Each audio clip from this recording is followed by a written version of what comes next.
আমরা বাঙালিরা মাছ খেতে কিন্তু ভীষণ পছন্দ করি, আর এই মাছ দিয়ে কিন্তু আমরা বিভিন্নভাবে বিভিন্ন ধরনের রেসিপি তৈরি করে থাকি। তাই যে কোনো মাছ হোক না কেন, আজকে আমি এই মাছ দিয়ে কিন্তু একটা ইউনিক রেসিপি আপনাদের সঙ্গে শেয়ার করব। আসসালামু আলাইকুম, welcome to my channel Parveen's kitchen. Parveen's কিচেনে আপনাদেরকে অনেক অনেক অভিনন্দন। আশা করি আপনারা সবাই ভালো আছেন। আলহামদুলিল্লাহ, আমিও ভালো আছি। তাহলে বন্ধুরা, এই মাছের রেসিপিটা দেখার জন্য আপনাদেরকে আমার পাশে থাকতে হবে আর দেখে নিতে হবে কীভাবে আজকে আমি এই রেসিপি তৈরি করলাম। মাছের এই রেসিপিটা তৈরি করার জন্য প্রথমেই তৈরি করে নেবো একটা মশলা, আর একটা নিয়ে নিলাম মিক্সার জার। এখানে আমি দিয়ে দিলাম একটা বড় সাইজের পেঁয়াজ, কিছুটা আদা, কয়েকটা রসুন কুয়া, আর আমি এখানে দিয়ে দেবো একটা টমেটো, আর কয়েকটা দিয়ে দেবো কাঁচা লঙ্কা। সমস্ত মশলা এখানে দিয়ে দিলাম। এখন খুব ভালো করে এটাকে আমি পেস্ট করে নেব। খুব ভালো করে পেস্ট করে নিয়েছি। একটা বাটি নিয়েছি, এই মশলাটা এই বাটির মধ্যে নিয়ে নেবো। এটা তৈরি হয়ে গেছে, এটাকে এখন আমি সাইডে রেখে দেবো এবং আমি আবারও নিয়ে নেবো আর একটা ছোট্ট করে বাটি। বাটির মধ্যে দিয়ে দেবো টমেটো সস, সয়া সস আর গ্রিন চিলি সস। আমি এখানে 2 স্পুন করে নিয়েছি, একসঙ্গে আমি দিয়ে দিলাম। এখানে আমি সামান্য পরিমাণে পানি দেব। পানি দিয়ে এটাকে একটু পাতলা করে নেব। একটা স্পুন দিয়ে খুব ভালো করে সমস্ত সসগুলো মিশিয়ে নেব।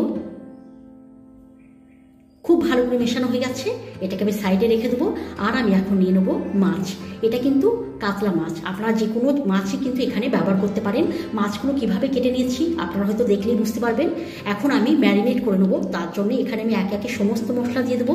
প্রথমেই আমি এখানে দিয়ে দেবো স্বাদ অনুযায়ী লবণ, লঙ্কার গুঁড়ো, চিলি ফ্লেক্স, দিয়ে দেবো টমেটো সস 2 স্পুন, আর আমি এখানে দিয়ে দেবো 3 স্পুন কর্নফ্লাওয়ার।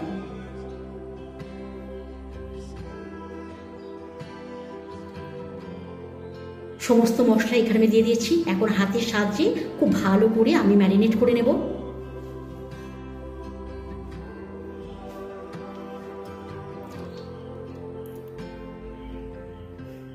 খুব ভালোভাবে ম্যারিনেট করা হয়ে গেছে, এগুলোকে এখন ফ্রাই করব। তার জন্য কিন্তু আমি অলরেডি কড়াই বসিয়ে দিয়েছি, তেলও দিয়ে দিয়েছি, গরম হয়ে গেছে। মাছগুলোকে এখন আমি এখানে দিয়ে দেবো তেলের মধ্যে, আর এপিট ওপিট করে খুব ভালো করে এগুলোকে কিন্তু আমি ফ্রাই করে নেব। আমি এটা কিন্তু সাদা তেলে মাছগুলো ফ্রাই করছি, আপনারা চাইলে পারে কিন্তু সরিষার তেল দিয়েও এগুলো ফ্রাই করে নিতে পারেন। উল্টে পাল্টে খুব ভালো করে মাছগুলোকে আমি ফ্রাই করে নেব।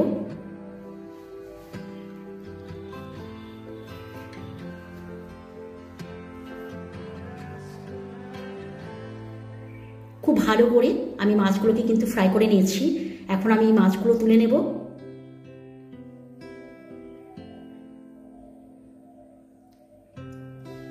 মাছগুলো ভেজে তুলে নিলাম। এখন যে অবশিষ্ট মাছগুলো রয়েছে সেগুলো কিন্তু এই তেলের মধ্যে দিয়ে দেবো এবং একইভাবে আমি ফ্রাই করে নেব।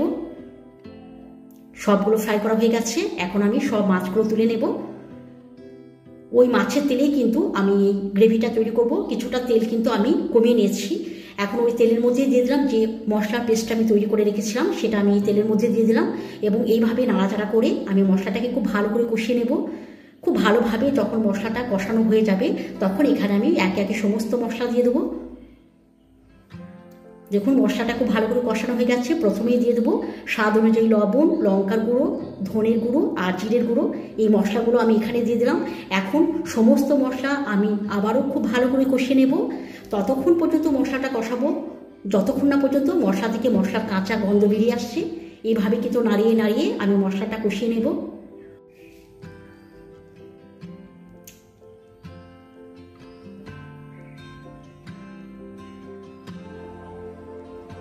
খুব ভালো করে মশলাটা কষানো হয়ে গেছে।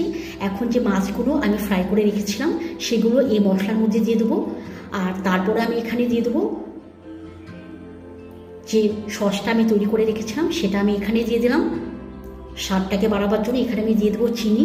যদিও চিনিটা কিন্তু অপশনাল, আপনারা চাইলে পারে কিন্তু স্কিপ করতে পারেন, আর যদি আপনাদের মনে হয় আপনারা চিনিটা কিন্তু এখানে অ্যাড করে দিতে পারেন। আর আমি এখানে দিয়ে দেবো কয়েকটা কাঁচা লঙ্কা। এখানে কিন্তু আমি গোটা গোটা কাঁচা লঙ্কা দিয়ে দিলাম, দেখতে অনেকটা সুন্দর লাগে। সমস্ত উপকরণ এখানে আমি দিয়ে দিয়েছি। এখন খুব ভালো করে আমি আবারও নাড়িয়ে নেব। এই রেসিপিটা কিন্তু মাখো মাখো করেই তৈরি করতে হয়। আর আপনারা যদি চান কিন্তু এটা একটু গ্রেভি করব তাহলে করে নিতে পারেন, কিন্তু মাখো মাখো করলে পারে কিন্তু খেতে অনেক বেশি সুস্বাদু হয়। আমি সমস্ত উপকরণ খুব ভালো করে মেখে নিলাম। এখন একদম লো ফ্লেমে ঢাকনা দিয়ে ঢেকে জাস্ট 2 মিনিট এটাকে আমি রান্না করে নেব। 2 মিনিট পর আমি আবারও চলে এলাম, আর এর কালারটা দেখলেই আমরা বুঝতে পারবেন কতটা ইউনিক হয়েছে রেসিপিটা। আপনারা দেখলেই বুঝতে পারবেন এতটা লোভনীয়, এতটা টেস্ট। আপনারা কিন্তু এটা যদি বাড়িতে না তৈরি করেন তাহলে কিন্তু এর অরিজিনাল স্বাদ কখনোই বুঝতে পারবেন না। তাই আমি আপনাদেরকে বলবো একবার হলেও এইভাবে এই রেসিপি বাড়িতে তৈরি করুন, আর কেমন হয়েছে আমাকে কমেন্ট করে জানান। আমি এখন সার্ভ করে নেব। তাহলে বন্ধুরা, আশা করি আজকের রেসিপি আপনাদেরকে ভালো লেগেছে। আর আজকের যে রেসিপিটা আমি আপনাদেরকে তৈরি করে দেখলাম, এটা ভাত, রুটি, পরোটা যে কোনো সঙ্গে কিন্তু খেতে অসাধারণ লাগবে। তাহলে আপনারা এইভাবে তৈরি করুন, আর কেমন হয়েছে আমাকে কমেন্ট করে জানান। আর আজকের রেসিপি যদি আপনাদেরকে ভালো লাগে লাইক করবেন, কমেন্ট করবেন, বন্ধুদের মধ্যে শেয়ার করে দেবেন, আর আমার চ্যানেলটাকে সাবস্ক্রাইব করে দেবেন। ছোট্ট ছোট কয়েকটা ধনেপাতা আমি কেটে রেখেছিলাম, উপর থেকে দিয়ে দিলাম। তাহলে বন্ধুরা, আজকের মতো আসি। আবার অন্য কোনো দিন, আবার অন্য কোনো নতুন ভিডিওর সঙ্গে আপনাদের সঙ্গে সাক্ষাৎ হবে। ভালো থাকবেন, সুস্থ থাকবেন, খোদা হাফেজ।